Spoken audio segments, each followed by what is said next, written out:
Đây, anh em mình đang lên đèo Pha Đin, đang đi chơi nha. Chào chào đi xuống, chào khán giả đi.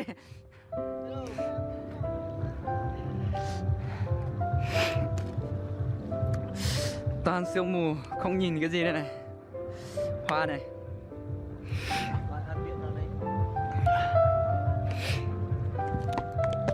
Nghĩ đi mà phải đèo ra, đèo lên. Không đi.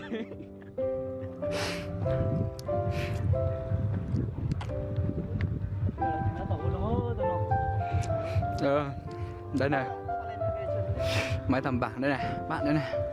Nè nè. Rồi, hoa nhá. Đây đây. Còn ăn bánh đi.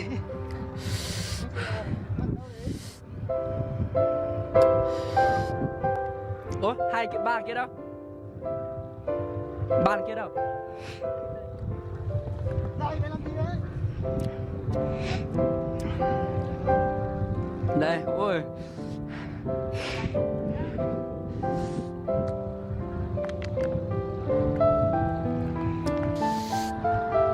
Đây, đây, đây. Đây. Ôi, mà cần ta phát ra nào. Được không đấy? Được rồi. Bạn của tôi từ từ.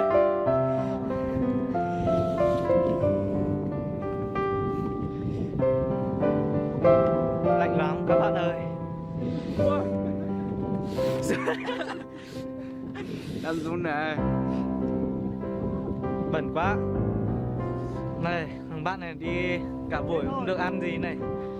Lên đèo đi.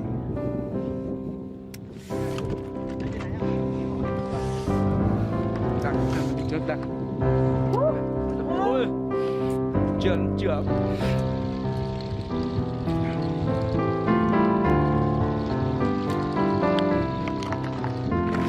Để vào đi nha các bạn nha. Đây.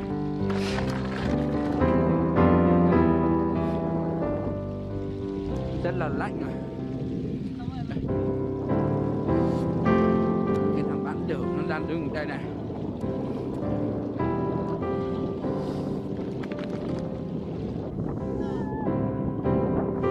Đây. Cái này gọi là cái gì cơ nhỉ? Cái bóng à?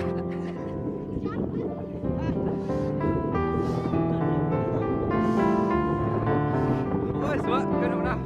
Để anh chơi. Này đang vặn đu nè.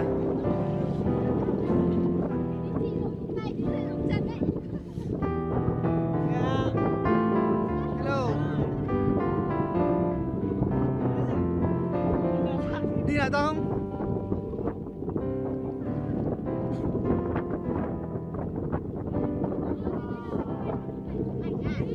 Cả chụp cả quay.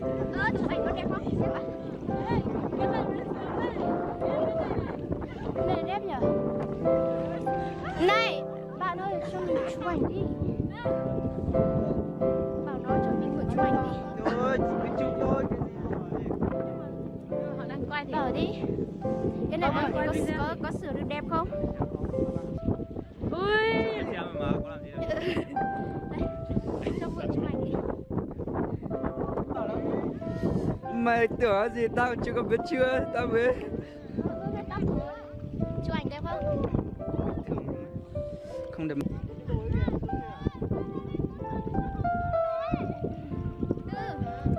Đang quay đây. Đu đi. Đẩy đi.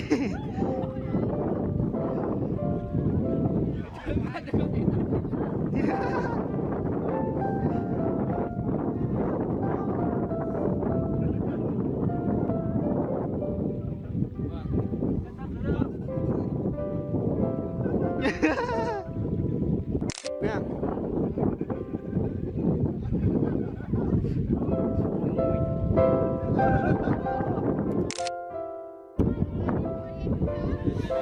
Một cái. Chỗ này nghe nào cũng đông người thế nào? Bây giờ không đông mấy đấy. Một kiểu rồi. Ở đấy, ở đấy. Chụp đi. Đây, quỷ sai này, dâu này.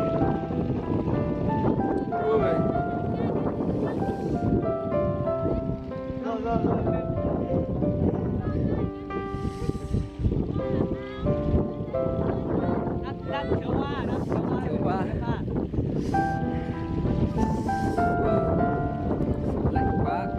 Kính trước kính lao thì đã. Giống như dài tao này đi tí này trượt. Nhưng xem cái này tí là có nét không? Bình thường.